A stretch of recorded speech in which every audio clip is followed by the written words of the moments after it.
নমস্কার, আমোদরিয়া নিউজে আপনাদের সকলকে স্বাগত।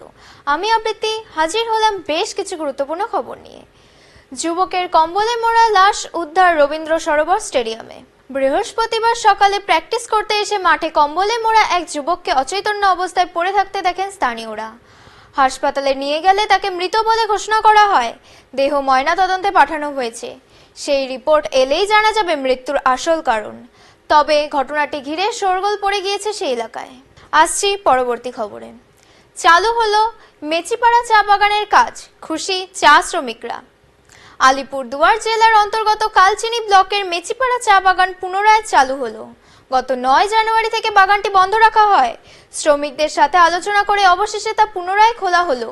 বৃহস্পতিবার থেকে কাজে ফিরে ভীষণ খুশি চা শ্রমিকরা। এই মুহূর্তে শেষ খবর। বাঘ থেকে বাঁচতে জঙ্গলে লাগলো আলোর নাইলন জাল। বাঘের বারবার লোকালয়ে ঢুকে পড়ায় অতিষ্ঠ হয়ে পড়েছিলেন দক্ষিণ 24 পরগনার কুলতলির বাসিন্দারা।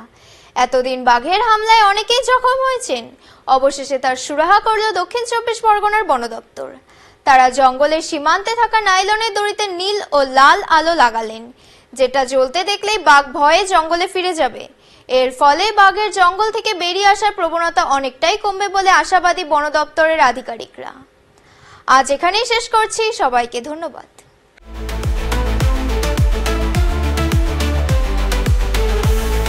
Amudoria News, Voice of the Marginal.